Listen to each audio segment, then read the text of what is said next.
Hello, I'm Tyler. I'm 24 years old and I just moved from the big city to this quiet, leafy suburb after quitting my job at a design company. To be honest, the city never really felt like home. After losing my job due to budget cuts, I decided I needed a fresh start somewhere quiet and far from the chaos of traffic and towering buildings. This neighborhood was perfect, a little peaceful oasis where every house seemed neatly trimmed, every garden carefully kept. I rented a small house with faded blue paint, creaky wooden floors, and just enough space for me to settle into a simpler, quieter life. I'd been here just a month, but I'd quickly learned my neighbors' names, made polite conversation, and found my place in the community as the helpful guy next door. The truth is, I've always enjoyed helping people. Whether it was pushing heavy trash bins to the curb, fixing a flickering porch light, or trimming overgrown hedges, I like knowing that my efforts made someone's day a little easier. The older residents especially appreciated this kindness. It felt good to be wanted. The woman who lived right next door to me was Emily. At 45, Emily was probably the youngest among my immediate neighbors and definitely the most beautiful. She had delicate features framed by soft brown hair with a quiet, graceful way of moving.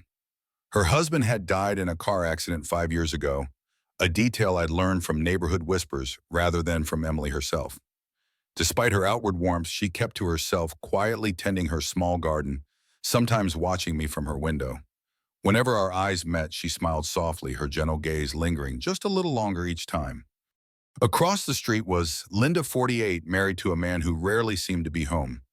Linda had long blonde hair, full lips, and a curvaceous figure that she was proud to show off, often choosing tight dresses and brightly colored outfits. She was bold and flirtatious, throwing casual compliments my way as I mowed her lawn or carried boxes into her garage. Linda often joked about her husband's endless business trips, but beneath her playful attitude there was an unmistakable sadness. I tried to keep things friendly but distant, yet Linda seemed determined to push boundaries. 2 doors down from my house lived Monica, a 43-year-old woman who was strong, sharp, and fiercely independent. She was in the midst of a complicated separation, still sharing her large but somehow always cold home with a husband she barely spoke to. Monica had jet black hair, striking features, and a confident stride. She frequently asked me over to fix things like loose shelves or leaky faucets. Even though she seemed perfectly capable herself, I sensed she just needed someone around, someone to acknowledge that she existed. Monica was tough on the outside, but I knew enough to see she craved companionship more than repairs. There was also Sarah, who lived diagonally opposite me. At 39, she was slightly younger than the others, recently divorced and intensely private. Sarah had long dark hair and usually wore plain clothes, sitting quietly on her porch with a book or tending to a garden she'd built with care. Unlike the other women, Sarah had never asked me for help, never hinted at any flirtation. She simply watched with mild curiosity, occasionally offering a polite wave and a warm, brief smile. Something about her quiet dignity intrigued me, but I hadn't yet gathered the courage to really speak with her. This was my new neighborhood, a web of quiet streets and complicated relationships filled with women who seemed endlessly fascinating, each carrying a story of solitude and longing beneath their carefully maintained facades. One afternoon, I was trimming the hedges in my front yard when Emily called out to me. She stood by her gate looking unusually hesitant. Her voice was soft as she asked, "Tyler, would you mind coming over later? My kitchen sink has been leaking terribly and I'm not very good with tools." "Of course, Emily," I replied without hesitation. "I'll be right over." Emily smiled gratefully, her eyes reflecting genuine warmth. "You're a good kid, Tyler," she said softly, her voice gentle. An hour later, after cleaning up, I knocked on Emily's door. She opened it slowly, stepping aside to let me in. Her house felt comfortable and cozy, infused with a subtle scent of lavender. Emily led me to the kitchen, showing me the faulty sink. I knelt down to inspect it, immediately noticing a loose connection. As I worked, Emily stood nearby, leaning gently against the kitchen counter. We talked casually at first, but soon she began opening up more personally, mentioning how lonely she felt since her husband's death, how difficult it had been managing everything alone. Her words were honest, vulnerable, and I listened carefully, nodding with genuine sympathy. "You're such a good kid," she repeated quietly, stepping closer. Most people your age wouldn't waste time helping an old woman like me. You're hardly old, I reassured her, laughing softly, and it's really no trouble. She smiled and watched me finish tightening the pipes. As I stood up, I wiped my hands and tested the faucet. No leaks. Emily seemed impressed, but there was something different now in her eyes. Her gaze held mine longer than usual, searching for something deeper. Something I wasn't sure I understood. I guess I'm all done here, I said, feeling suddenly awkward under her intense stare. Thank you, Tyler. Emily murmured, her voice gentle but laced with a subtle intensity that made my heartbeat quicken. I nodded politely and headed toward the door, feeling the sudden urge to leave quickly. As I reached the door and grasped the handle, I heard the soft click of a lock engaging behind me. My heart jumped slightly, and I turned back in confusion. Emily was standing quietly near the door, her soft eyes fixed directly on mine. Her face held a slight knowing smile. "You're a good kid, Tyler," she whispered softly, stepping slightly from her. Her voice was gentle, but there was a new tone, a hidden meaning that made the room suddenly feel much smaller. "But you're not really just a kid, are you?" She continued softly, her eyes never leaving mine. My pulse quickened again. I felt trapped between curiosity, confusion, and a strange fluttering excitement. Whatever innocence had been in Emily's eyes before was now replaced with something far more complex, more intriguing, and infinitely more dangerous. I stood frozen for a moment, my mind racing, as I wondered exactly what Emily meant and what I'd just gotten myself into. The silence that followed Emily's question seemed to stretch endlessly between us. Her words hung heavily in the air, charged with implication and uncertainty. I felt a sudden flush rise to my cheeks, but I kept my composure as best I could. "Emily, I said, trying to sound confident yet respectful. "I really appreciate your kindness, but I'm just glad I could help out." Emily watched me closely, her eyes gentle but probing, searching my face as though trying to read between every line I'd spoken. After a moment that felt longer than it should have, she smiled softly, releasing me from her gaze. The intensity seemed to fade, leaving behind only a quiet, familiar loneliness in her expression. "Of course, Tyler," she finally said, her voice returning to the quiet, friendly tone I had grown used to. "I'm sorry if I made you uncomfortable. It's just loneliness can make people behave oddly sometimes." I nodded sympathetically, offering a reassuring smile. "I understand, Emily. You're not alone here. Remember, we're neighbors. I'm always just next door if you need anything." She smiled again, this time more naturally, and stepped aside to unlock and open the door. I felt relief flood through me as I stepped out onto the porch, breathing deeply. Emily gave me one last thoughtful look as I walked down her steps. "Good night, Tyler," she called softly. "Good night, Emily," I replied quickly, making my way back to my own home, the feeling of her eyes lingering on me until I closed my door. That night's sleep eluded me. I tossed and turned, replaying Emily's subtle words and gestures in my mind. Had I misread the situation, or had she genuinely crossed some invisible line? I wasn't sure. But one thing was certain: I needed to tread carefully around her from now on. Over the next few days, I attempted to return to normal. I continued to help neighbors whenever needed, trying to put the encounter with Emily behind me. However, the interactions with Linda and Monica started feeling different as well. Something had shifted. Linda had always been flirtatious and friendly, but now her attention seemed more deliberate, more calculated. She began stopping by my yard when I was working outside, leaning casually against the fence as we talked. Her smiles lingered longer, her laughs softer, her gaze more direct. I tried to dismiss it as harmless friendliness, but after my experience with Emily, my senses were heightened. Monica, too, had changed subtly. Previously, she'd been direct, strong, and businesslike, but now she seemed softer, gentler whenever I was around. She asked me more frequently for small favors like fixing a squeaky door hinge or carrying heavy boxes upstairs, tasks she could clearly handle herself. Each time I entered her house, I felt her eyes studying me closely, as though evaluating something more than my handyman skills. A few afternoons later, Linda called to me from her front porch. "Tyler, could you help me with something inside? My husband's away and I have no one else to ask." I hesitated briefly, but reminded myself that Linda was just another neighbor needing assistance. "Sure thing, Oz," I said, walking across the street and following her into the house. Linda's home was decorated extravagantly with expensive furniture, and polished hardwood floors. Yet beneath the surface beauty it felt cold and unlived in. She led me into the kitchen and gestured toward the table where two steaming cups of coffee awaited. "I thought maybe you'd like some coffee first," she said with a playful smile. Her blonde hair cascaded over her shoulders, catching the sunlight streaming through the kitchen window. Her clothes were just tight enough to draw attention, a fact I tried hard to ignore. I sat down opposite her, feeling increasingly unsure of myself. "Thanks, Linda. That's very thoughtful of you."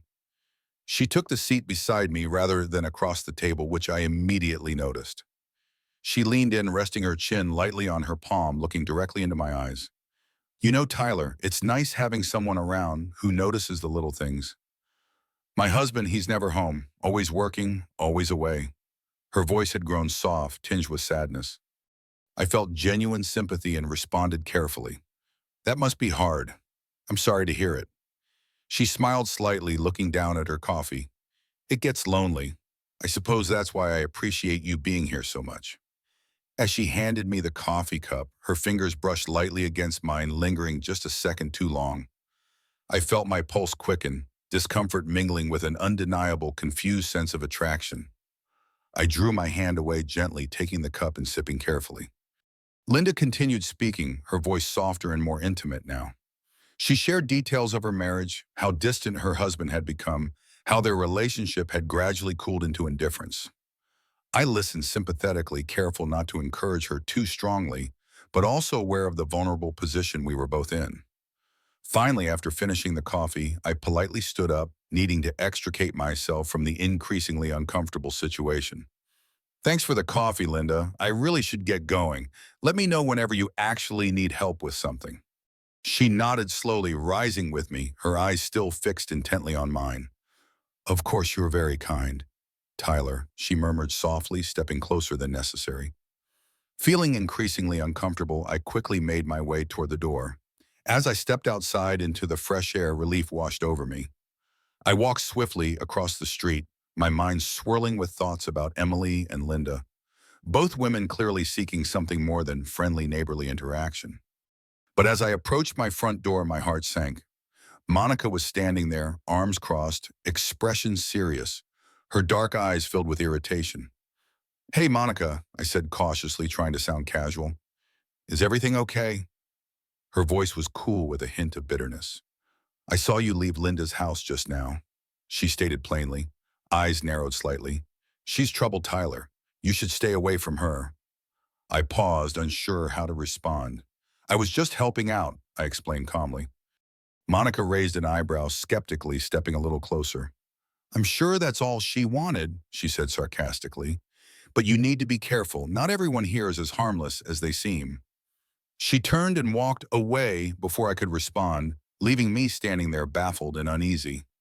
My mind spun as I entered my house, locking the door securely behind me. First Emily, then Linda, now Monica, all seemingly competing for my attention. I sank onto my couch, head in my hands, wondering what I'd unintentionally gotten myself into. This peaceful neighborhood suddenly felt a lot less innocent. Behind these closed doors, I realized everyone was hiding something, and now I was caught right in the middle. I spent the rest of that evening wrestling with Monica's words, her stern warning echoing in my ears. "Linda's trouble. She's not who you think she is." The neighborhood I had chosen for its quiet charm had suddenly turned complex, confusing, and unsettling. Sleep felt impossible that night as I lay awake staring at the ceiling, replaying each subtle glance, each lingering touch, each carefully crafted word. Early the next morning, before I'd even finished my first cup of coffee, there was a firm knock on my front door. When I opened it, Monica stood there looking intense and determined. "Good morning," I said cautiously, surprised by her unexpected visit. "Something wrong?" "Yes and no," Monica replied, stepping slightly closer, eyes locked onto mine. "There's a light fixture in my living room acting up, and I can't fix it myself. Can you come take a look?" "Of course," I answered politely, trying to ignore the warning bells ringing in my head. Monica was a neighbor after all, and I wanted to remain helpful and friendly. I followed her back to her house, aware of the cool morning breeze and how silent the street was, as though the neighborhood itself was holding its breath. Inside Monica's home, the air was heavy, charged with tension. The spacious rooms were meticulously decorated yet seemed oddly sterile, lacking warmth. Monica directed me toward the living room, pointing upward at the flickering overhead fixture. As I climbed onto the ladder, she provided Monica hovered nearby. When I glanced down, I immediately noticed that her usual attire had been replaced by something distinctly more provocative. A tight-fitting black dress that accentuated her figure, her dark hair cascading loosely around her shoulders. Her eyes met mine knowingly, challenging me silently. Trying to focus strictly on my task, I reached up to inspect the fixture. "It's just a loose bulb," I explained, quickly tightening it. "Should be good now." I descended carefully, ready to leave, but Monica deliberately stepped into my path. Her presence was overwhelming, standing far closer than necessary. I could smell her perfume, something subtle and seductive, and I felt my pulse accelerate. "Thank you, Tyler," Monica said, her voice suddenly low and intimate. "You really have been wonderful, but I wasn't kidding yesterday. Linda isn't what you think. She likes to play games, dangerous ones." "I appreciate your concern, Monica," I replied, trying to keep my voice steady. "But really, I'm just here to help with small things around the neighborhood." She tilted her head slightly, giving me an appraising look. Her eyes softened in and she reached out lightly, touching my chest, her fingers lingering just enough to send a jolt of nervous energy through me. "Are you sure that's all you want? You're young, Tyler, but you're not naive. You know exactly what's going on here." I stepped back, politely creating distance between us. "I think it's best if I keep things strictly neighborly," I said calmly, hoping to set clear boundaries. Monica smiled faintly, seemingly amused rather than offended. "Suit yourself. Just don't say I didn't warn you." As I hurried back to my house, my mind was racing: Emily's quiet vulnerability, Linda's overt flirtations, and now Monica's aggressive, sensual approach. Each woman clearly wanted something from me, and each had her own reasons, her own desires. I felt caught in a tangled web I hadn't intended to weave. My unease deepened as I tried to carry on normally throughout the day. I avoided going outside, kept busy indoors, hoping to regain some sense of control. Yet no matter how I tried to distract myself, I couldn't shake off the feeling of discomfort that had settled in the pit of my stomach. Was I being naive in believing that these encounters were simply coincidences? Or was I intentionally ignoring the signals, enjoying the attention more than I cared to admit? By late afternoon, feeling restless and needing air, I stepped into my backyard. The day was warm but pleasant, a soft breeze rustling through the trees. Glancing over the fence, my eyes were drawn to Sarah's house across the way. There she was, sitting quietly on her porch, absorbed in a book. Her posture was relaxed, her expression serene. Something about her peaceful demeanor felt like a balm to my anxious mind. Sarah looked up, noticing me standing there, and offered a small, genuine smile. I waved back, feeling instantly calmer. She seemed utterly detached from the drama brewing elsewhere in the neighborhood. Compared to the intensity and complications of Emily Linda and Monica, Sarah's quiet presence was reassuring, comforting. I found myself wondering about her story. Why did she remain so private, so distant from the others? What had her experiences taught her that had made her so guarded, yet so quietly confident? The mystery of Sarah intrigued me, pulling at me gently. But unlike the others, Sarah seemed to have no agenda, no hidden motives. She was simply herself, calm and content in her solitude. Standing there watching her turn another page of her book, I felt a moment of clarity. Perhaps the reason I was drawn to helping others was because deep down, I needed validation and attention. But the way the others sought to exploit that attention was beginning to make me feel used, uncomfortable, and guilty for even engaging in their games. Sarah represented something different, an authenticity that I had longed for but hadn't recognized until now. I wanted to talk to her, to ask how she remained so peaceful amid the swirling drama of the neighborhood. But I wasn't sure I could bring myself to interrupt her solitude, especially now feeling confused and somewhat ashamed by my interactions with Emily, Linda, and Monica. Instead, I chose to linger in the safety of my yard, just observing her quiet strength from afar. Tomorrow, I decided I'd find a reason to approach Sarah more directly to see if she might offer some insight or perhaps simply the comfort of an uncomplicated friendship. As evening settled over the neighborhood, I returned inside, locking my door and drawing the curtains, needing a barrier between myself and the hidden tensions lurking outside. I knew now with certainty that the situation was escalating, And if I wasn't careful, I could find myself deeply entangled in a situation I never intended to enter. For the first time since moving here, I admitted to myself the truth of my unease. I felt trapped. Everyone in this neighborhood seemed to want something from me, something I wasn't prepared to give. Everyone, that is, except Sarah. In her quiet simplicity, she stood apart, a calm presence amid chaos. That night, I lay awake again, reflecting on the tangled mess I'd unwittingly walked into. I knew one thing for sure: I needed to find a way to untangle myself before it was too late. The next morning, sunlight streamed through the curtains, warming my bedroom with gentle comfort. I woke with a determination I hadn't felt in weeks to finally speak with Sarah, to break through the invisible barrier of solitude she had so carefully constructed around herself. I had questions, yes, but more than that, I simply wanted to feel the quiet ease she seemed to embody so effortlessly. Stepping outside, I noticed Sarah on her porch again, book in hand, a steaming mug beside her. Her hair was loosely tied back, casual, without artifice. Unlike the others, Sarah seemed entirely unaware, or perhaps indifferent, to how she appeared to others. She didn't posture or invite attention, and somehow that drew me toward her even more strongly. "Good morning," I called softly across the fence. Sarah glanced up, momentarily surprised, then offered me a shy but genuine smile. "Good morning, Tyler. Beautiful day, isn't it?" I took this as an invitation and slowly approached her yard. "Mind if I join you?" "Not at all," Sarah replied warmly, moving slightly aside on the bench, creating space for me to sit beside her. It felt like an invitation, not just onto her porch, but into her quiet world as well. Sitting beside her, I immediately noticed a subtle warmth radiating from her presence. Her calm demeanor made me feel instantly relaxed, the anxiety of recent events melting away. We began talking easily about small things, the neighborhood, the books we liked, the reasons we'd each chosen to move here. Sarah spoke gently, thoughtfully, pausing now and then to consider her words, giving each one weight. She asked questions without prying, listening with genuine interest to everything I said. "You seem to be adapting pretty quickly," Sarah noted after a short silence. "Everyone seems drawn to you." I sighed, slightly embarrassed. "I suppose maybe too much sometimes." Sarah's eyes met mine, her expression softening with understanding. "This neighborhood isn't as simple as it looks," she said quietly. "People here have their own reasons for seeking attention, especially the women who've been alone for a long time." I shifted uneasily, realizing Sarah might know more than I'd assumed. "Yeah," I admitted, "it's become complicated lately." She smiled sympathetically, her gaze steady. "I noticed.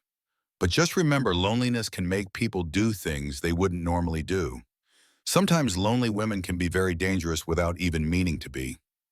Her words sent a slight chill down my spine, yet I felt comforted that someone finally understood my predicament.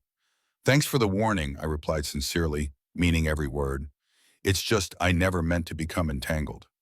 Sarah nodded knowingly. "That's usually how it happens. You're kind and eager to help, Tyler. It's easy for others to see that as something more." We fell silent for a moment, comfortable in each other's company. For the first time since I'd moved here, I felt truly seen, not for my looks or helpful nature, but for who I was beneath all that. Sarah made no effort to charm or seduce. She was just present, sincere, and refreshingly honest. "I appreciate your honesty," I said, finally turning toward her with gratitude. "It's something I haven't found much lately." Sarah gave me a soft, reassuring smile. "I learned the hard way. Honesty tends to protect us better than pretending." After a while, I reluctantly excused myself, promising I'd return soon. As I stepped away from Sarah's porch, I felt lighter, yet a new weight settled into my chest. Sarah's words echoed in my mind, forcing me to see clearly what I'd been avoiding. I needed boundaries. Over the next few days, I began politely distancing myself from Emily, Linda, and Monica. I still helped with urgent tasks, but avoided staying longer than necessary, keeping conversations brief and impersonal. Initially, I thought they would accept the distance quietly, but my new reserve only seemed to amplify their demands, their subtle manipulations growing more frequent and more obvious. Emily began calling me more often, her voice soft yet insistent, always needing something small done immediately. Linda started making excuses to linger near my home, wearing outfits even more revealing than usual. And Monica grew openly resentful, her requests sharper and more demanding, as if testing my patience and boundaries. One afternoon, while I was trimming the hedges in front of my house, Linda appeared beside me, placing her hand lightly but possessively on my shoulder. Tyler, dear, she purred softly, leaning closer than necessary. I've noticed you've been busy lately, especially with Sarah. I stiffened but remained polite. Sarah's just a friend, I clarified, gently removing Linda's hand. Like everyone here, I'm just trying to help. Linda's smile faltered slightly, a shadow passing briefly over her eyes. Well, just be careful, she murmured cryptically. People aren't always what they seem. I watched her walk away, unsettled by her veiled warning. That evening, Monica knocked firmly on my door, her tone confrontational. I noticed you haven't been around as much. Did Sarah tell you something? You shouldn't believe everything she says. I sighed, deeply weary of these subtle pressures. It's not Sarah. I'm just trying to maintain some boundaries, Monica. That's all. She studied me carefully, eyes narrowing. Boundaries can be lonely, she warned. Don't cut yourself off entirely, Tyler. Not everyone here wants to hurt you. I appreciate your concern. I responded calmly, firmly closing the door behind her as she turned to leave. Despite my resolution, my sense of peace was fragile. The growing tension with the other women was slowly beginning to wear me down. Each encounter felt like walking on eggshells, constantly balancing politeness with firmness, kindness with self-protection. In contrast, Sarah continued to represent an oasis of calm amidst the chaos. Each time we spoke, I felt my burdens ease slightly. Her quiet wisdom and unassuming nature drew me in more strongly with each conversation. We never spoke of the others directly again, but her gentle warnings had left their mark. One evening, as we watched the sunset cast warm shades of gold and pink across the quiet neighborhood, Sarah glanced at me thoughtfully. You know, Tyler, she began softly, choosing distance isn't always enough. Eventually, you'll have to confront this. I nodded silently, knowing she was right. Sarah wasn't naive or idealistic. She was cautious and realistic. I admired and valued her perspective even more because of that. As darkness settled around us, I felt a growing determination. I resolved to focus my energy and attention on Sarah, not only because of her simplicity and kindness, but also because of her sincere honesty, a quality I now recognize was rare and precious in this community. Yet even as I committed to this new path, I felt unease stirring within me. Sarah had warned me of danger, and now I clearly understood why. My attempts at distancing myself from the others had only heightened their insistence, their subtle demands becoming more intense each day. As I walked home that night, I understood one thing clearly. My life here, once simple and hopeful, was now complex and fraught with unseen dangers. I had found something genuine and beautiful in Sarah, something worth protecting. But the realization that protecting it might require more than simple boundaries unsettled me deeply. This peaceful neighborhood wasn't peaceful anymore, and protecting Sarah from whatever trouble was brewing would be far more complicated than I had ever imagined. Things in the neighborhood grew increasingly complicated over the next week. Despite my firm intentions to keep boundaries clear, each interaction with Emily, Linda, and Monica became more fraught, their demands subtly turning into ultimatums. My peaceful haven had become an emotional minefield, each step riskier than the last. Emily especially seemed determined to push beyond the limits of mere neighborliness. One quiet afternoon as I returned home from the store, she was waiting for me near my front steps. Her gaze was intent, eyes carrying the heaviness of unspoken thoughts. Tyler, she said, stepping toward me cautiously, can we talk? I paused, sensing something significant was about to be revealed. Of course, I responded gently, gesturing to my porch. We sat side by side and Emily was quiet for a long moment, gathering her thoughts. I've noticed you spending a lot of time with Sarah lately. Emily finally began, a voice low and measured, tinged with unmistakable displeasure. I didn't expect you to become so attached to her. I glanced over, surprised by the directness of her statement. Sarah is a good person, I answered carefully. I enjoy her company. Emily's expression darkened slightly, eyes flashing briefly with hurt. And what about the rest of us, Tyler? Are we suddenly no longer good enough? It's not like that, I reassured her, trying to remain gentle. I just felt things were becoming complicated, and Sarah makes things simpler, easier. Emily laughed bitterly, turning slightly toward me. Simpler or just safer? What do you mean? I asked, confusion rising in my voice. Emily leaned closer, the depth of emotion evident in her gaze. Tyler, I think you are avoiding something important. You're hiding from what you really want because it scares you. I shook my head gently. Emily, please understand, I genuinely want to help everyone. But lately it feels like everything I do is misunderstood. Her eyes softened, suddenly turning vulnerable. Is it really misunderstood, Tyler? Or do you just refuse to see the truth? What truth? I asked quietly, feeling anxiety tighten in my chest. She hesitated briefly, searching my face. Then she spoke with soft intensity. That I have real feelings for you. I felt something special for you since the day you arrived. And seeing you drift towards Sarah, it hurts, Tyler. I stared at Emily in stunned silence, completely unprepared for such open honesty. Her confession caught me off guard, leaving me momentarily speechless. Emily, I began carefully, my voice calm yet firm. I care about you as a friend, truly, but I don't feel the same way. I'm sorry if I've hurt you. She looked away sharply, her jaw tightening slightly, clearly wounded. Is it Sarah? Do you love her? I felt my cheeks grow warm, realizing this was something I'd avoided admitting even to myself. I don't know if love is the right word. I admitted, choosing my words carefully. But yes, Sarah is special to me. She understands me in ways others don't. Emily nodded slowly, her eyes shadowed with disappointment. You know, she whispered bitterly, you can't please everyone, Tyler. Eventually you'll have to choose who matters most to you. And I hope for your sake you choose wisely. She rose abruptly and left without another word, leaving behind an uncomfortable silence. I sat alone on my porch, heart heavy with guilt and confusion.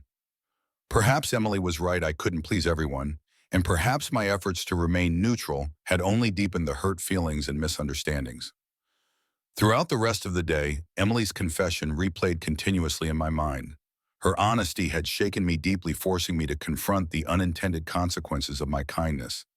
My simple desire to help had transformed into an emotional labyrinth from which escape seemed impossible. In the days following, the tension grew noticeably worse. Linda became more overt in her flirtations, dropping by unannounced with thin excuses and lingering too close for comfort. Monica's texts grew increasingly demanding, constantly urging me to come over, each message sharper than the last. Feeling overwhelmed, I began to seriously consider leaving the neighborhood entirely. Perhaps distance was the only solution. I had moved here seeking peace and clarity, but instead I'd found myself ensnared in complicated, emotional games I had never wished to play. One evening, after ignoring several of Linda's calls, my phone buzzed again. This time the message was from Monica. Its contents made my blood run cold. I know what you want, Tyler, but does Sarah want you? The cryptic text unnerved me deeply. I read it several times, my pulse quickening. Monica seemed to know exactly which buttons to press, her words striking directly at my insecurities. I looked out my window towards Sarah's house, needing the reassurance of her quiet presence. Her porch was empty, the lights off, making the dark message from Monica feel even more unsettling. The message's implications clawed at my heart. Had I misinterpreted Sarah's kindness? Had I allowed my feelings to blind me to the truth? Unable to rest, I stepped outside, taking slow, deliberate breaths, desperately seeking clarity. I had thought Sarah was different, that what we shared was genuine and straightforward. But Monica's words planted seeds of doubt that quickly took root, sprouting anxieties I'd long suppressed. As the night deepened, I paced restlessly, torn between confronting Sarah and giving her the space I assumed she needed. Finally realizing I couldn't endure the uncertainty, I walked quietly to Sarah's house, knocking gently on her door. After several tense moments, the door opened slowly, revealing Sarah wrapped in a comfortable sweater, her expression calm yet concerned. Tyler, she asked gently, is everything all right? I hesitated briefly, heart racing. Can we talk for a minute? It's important. Of course, Sarah replied softly, stepping aside to invite me in. Her home was warmly lit, peaceful and safe, a stark contrast to the turmoil in my mind. I got a strange message from Monica. I began cautiously, implying that maybe you didn't feel the same way about me as I do about you. Sarah's eyes softened instantly, understanding immediately. Tyler. She spoke gently, her voice comforting, yet firm. Monica's playing a game. She's testing you, trying to control you through fear and doubt. You shouldn't let her words undermine what we've built. But I hesitated again. afraid to voice the deepest fear I carried. What if she's right? What if I've misunderstood your kindness for something deeper? Sarah stepped closer, her gaze unwavering and sincere. I can't tell you exactly what the future holds for us, Tyler, but I can promise you that my feelings for you are genuine. I see you for who you truly are, not for what I want you to be. Trust yourself. Trust your instincts. Her words soothed my anxiety instantly. I nodded, feeling gratitude and warmth spread through my chest.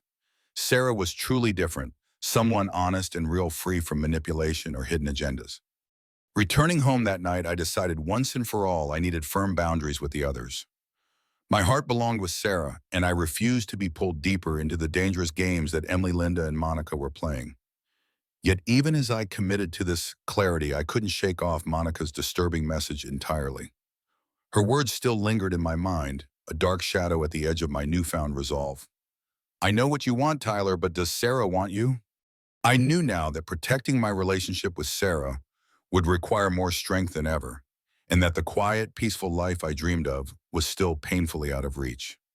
The next morning brought with it a newfound determination. Waking up, I felt a sense of clarity I hadn't experienced in months. The games had gone on long enough. I knew that to protect my heart and my future, I needed to confront Monica and Linda openly and honestly. No more hiding behind politeness or ambiguity. I needed to set things straight once and for all. My first stop was Monica's house. Approaching her door, I took a deep breath, knocked firmly, and waited. The door opened swiftly, Monica standing there with an expression that was simultaneously hopeful and wary. "Tyler?" she greeted cautiously, eyes narrowing slightly as she read my mood. "Come to talk." "Yes," I replied, keeping my voice steady and clear. "Monica, we need to talk honestly about what's been going on."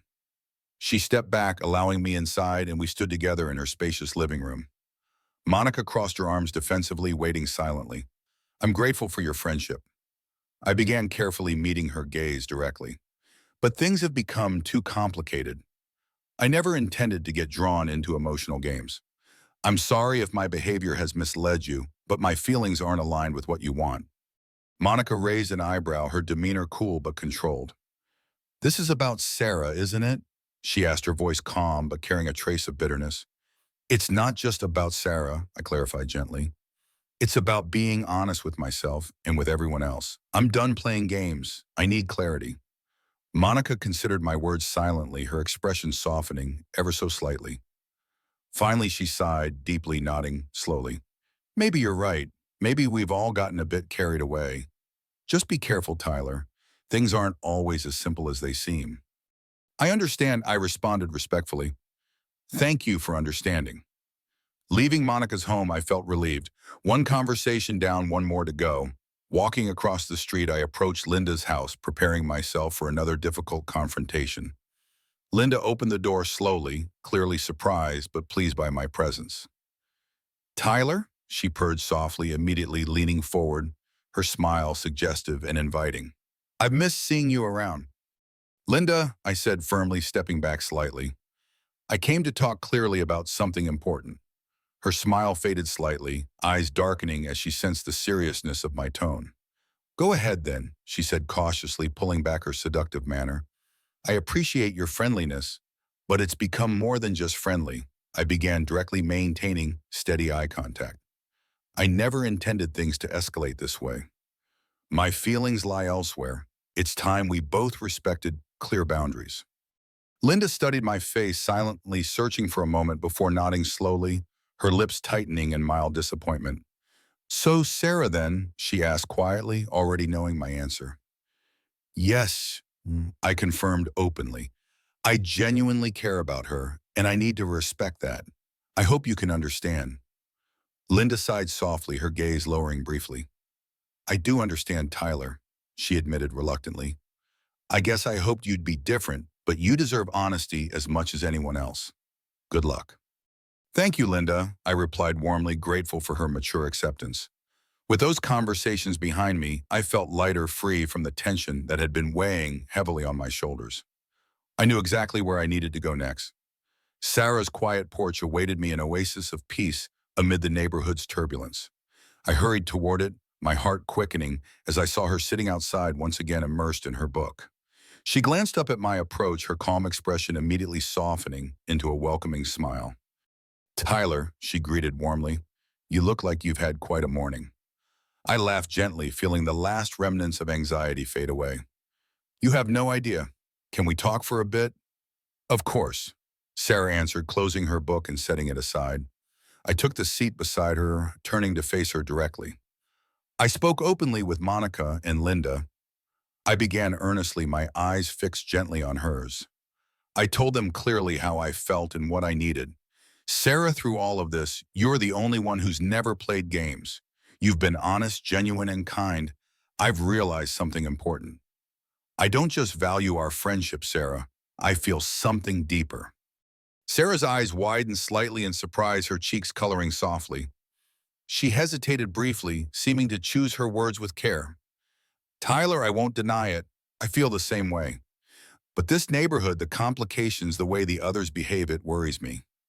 "I know," I responded gently, reaching out to touch her hand softly. "I'm worried too, but I believe we can face it together. We're stronger if we're honest with each other. The complications won't vanish overnight, but neither will my feelings." Sarah smiled warmly, visibly relieved by my openness. "You're right, Tyler. I've spent so much time guarding myself that I almost forgot what it felt like to truly trust someone again." "You can trust me," I promised softly, feeling the warmth of her hand in mine. "I'm not perfect, but I promise to always be honest." Sarah squeezed my hand lightly, eyes shining with sincerity. That's all I could ask for. We sat quietly on our porch, letting the comfortable silence settle around us. It felt as if a heavy cloud had finally lifted, leaving behind only clear skies and the gentle warmth of understanding. The neighborhood might still whisper, judge, and complicate things, but in this moment, none of it mattered. Glancing around, I noticed subtle movements behind curtains across the street, the curious eyes of Emily, Linda, and Monica undoubtedly observing us carefully. But for the first time, I felt no discomfort or anxiety. With Sarah beside me, everything seemed manageable. Her calm, steady presence made me feel secure in ways I'd long forgotten were possible. Sarah leaned lightly against me, a gentle gesture of trust and closeness.